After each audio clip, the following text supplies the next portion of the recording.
As a thoughtful, passionate, feeling, educated human being growing up in Europe in the first part of the 20th century, your life is dominated by war, depression, and horror.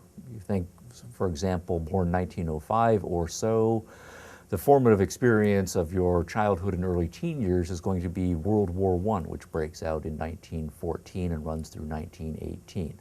A 4 to 5 year stretch in which all of the allegedly civilized nations of Europe and the broader world are slogging it out in an unbelievably brutal war. The death toll in the millions, far outstripping the death toll of previous wars. The nature of the war, the fact that it's fought in people's backyards, involving devastation of cities and so forth. The introduction of all kinds of horrific new weapons, tanks, airplanes that can fly over and drop bombs on you, chemical gases that can be released in order to cause horrific death upon the enemy and so forth. This is your lived experience, and aside from the sheer death toll, you again have the millions of other people's lives who are devastated, destroyed physically and psychologically, as well as the huge material costs. Shortly thereafter, the Depression breaks out. The Depression is bad in the United States. It's worse in Europe, and it lingers on for years and years. And then on the tail end of that, once again, all of the civilized nations of the world are at it again. World War II breaks out with the rise of Nazism and fascism. And again, an enormously brutal slugfest involving the deaths of millions of people, the introduction of, again, horrific new weapons, even more advanced technology from the decades previously. And then at the tail end of World War II comes the disturbing news, increasingly clearly and terribly, about the Holocaust that had been exacted upon the Jews, the Slavs, the Gypsies, blacks, homosexuals, anybody who did not fit the standard stereotype that the German Nazis were in favor of. So there you are now, a mature, thoughtful, well-educated individual. What is inescapably going to be the conclusion that you reach? You're intellectually trained, you know your philosophy, you know your history of religion, you know the rise of science, and you have lived through war, depression, war, the Holocaust. There can't be a God. God must be dead. No God could create and tolerate the ongoing existence of such a horrible world as Europe in the first part of the 20th century. If there's any event singly over the course of all of human history that has taken more people who are religious and turned them into atheists, I don't know what it is. Certainly the Holocaust has to be the #1 contender. The death of God is a certainty, and if it's not a certainty, if you're not convinced by all of this, at the very least it has to be a very real contender in your intellectual and your emotional life. Now all of this, for Nietzsche and for the existentialists of the next generation, points to a crisis. It has to be a crisis, and it has to be a deeply felt crisis intellectually and emotionally.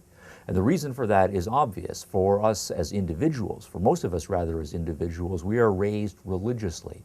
Religion from day one forms a part of our identity, part of our culture, part of the daily, and in many cases weekly and yearly rhythms with all of the rituals and holidays and ceremonies that we partake of. What does it mean for us as we grow older and start to question a religious belief system that has taken a deep hold on our way of thinking about ourselves and our place in the world? We're all familiar with the notion of a crisis of faith, and millions of people do go through it, where they have to, in varying degrees, abandon the religion of their youth and adopt some sort of other belief system or no belief system at all as they grow older. But the existentialists, again following Nietzsche, will also argue that there's a broader cultural crisis at work here, because it's not just in our individual lives, it's in our cultural lives that religion has for millennia exerted a deep and lasting hold. For as long as human beings have been around, as far as we can tell, religion in some form or other has been the dominant intellectual framework, the shaping framework for many cultural institutions.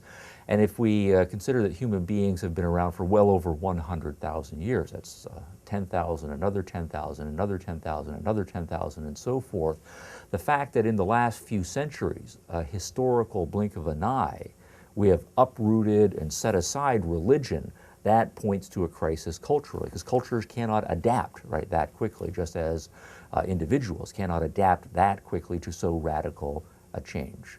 So individually and culturally, we are in a crisis. The death of God necessarily leads for thinking and feeling people to a crisis. And that crisis is felt deeply, and here we then have the characteristically existentialist focus on certain core emotions. God has been taken out of our lives. We feel a sense of loss. We feel a sense of abandonment. We feel a sense of being alone in a cold and empty universe. We feel the sense that there is no happy ever after life in heaven waiting for us. Instead, we may end up simply being put in a box and left to decompose under the ground.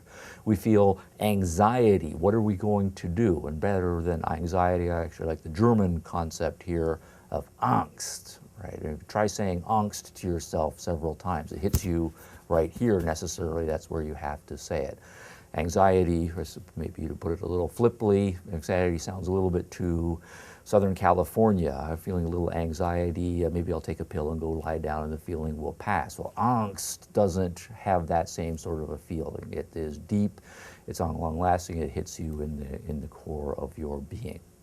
So necessarily, we are in this state of emotional crisis.